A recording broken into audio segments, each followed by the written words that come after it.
The last item in optimizing an exit strategy is preparing for due diligence. And some of you, no doubt, are organized and amazingly efficient with respect to everything that comes into your company. I was not like that, and I was not well prepared for due diligence. And it took me weeks to put together all of the due diligence material that was necessary. I have an extensive list, literally 18 different categories, not all of which will apply to every company. But my suggestion is that you get organized prior to even thinking about a sale, and you stay organized throughout the life of your company so that if something does happen to you, even when you're not thinking about selling, you'll be prepared to sell and it will be an efficient process. Due diligence can set you back weeks. And typically, the clock doesn't start ticking until all of the due diligence material in a buyer's initial request are provided to the buyer. So financial information is obvious. But the other area that requires a little bit more effort is verification of income, add backs, and seller discretionary expenses. It is very common, and as far as I'm concerned, perfectly legitimate for your business to pay for certain things that are discretionary. For example, my business paid for my home internet, which makes a lot of sense because I did a ton of work from home. But my business also paid for my kids' cell phones, which, uh, in my mind, is okay. So there are going to be certain expenses that you cover that are not fully business related. Those are seller discretionary expenses. They might include trips to Las Vegas for IT based seminars. Again, a perfectly legitimate business expense, but a discretionary expense because the business owner didn't have to do that, but you chose to do that.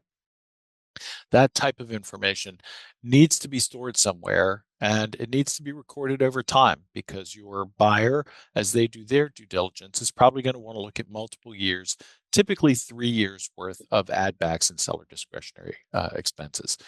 Other things that you can store, customer reviews if you get them. All of your contracts should be stored so that they're easily accessible. And that's not just customer contracts. That is also your insurance contracts and your insurance policies, um, lists of tangible assets, your lease, if you have one, any intellectual property information that you might have, information on your employees and employee benefits, even a standard employee chart makes a lot of sense. Obviously, all of your licenses and permits, products and services offered, suppliers, distributors, other contracts.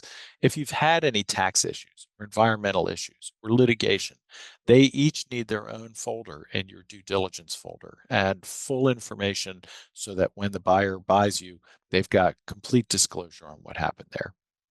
And organization documents and licenses.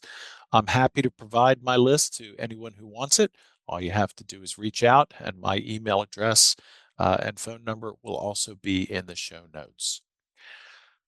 Before we close out this particular section, I want to make clear that we have not covered everything in detail. There are a lot of different aspects of selling your business and optimizing your exit that need to be discussed with appropriate consultants and advisors. Probably the most important one, taxation of proceeds from sale. You want to make sure you know what you're getting into before you get into it. We haven't talked about working capital issues. Dealing with working capital is one of the more complex aspects of selling your company. And I want you to think about working capital from this perspective.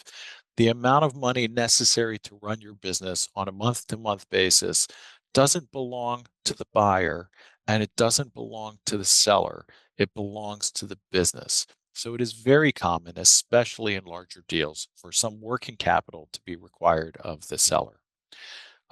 Legal details. I'm not a lawyer. I cannot advise you in this respect. However, there are all kinds of legal details. There are representations and warranties. There are non-compete agreements. There are often seller notes associated with these transactions. You will need an appropriate transaction attorney to assist you with all of these details, and I can provide referrals to good transaction attorneys. Last but not least, we have a saying in the business brokerage community, every deal dies 3 times.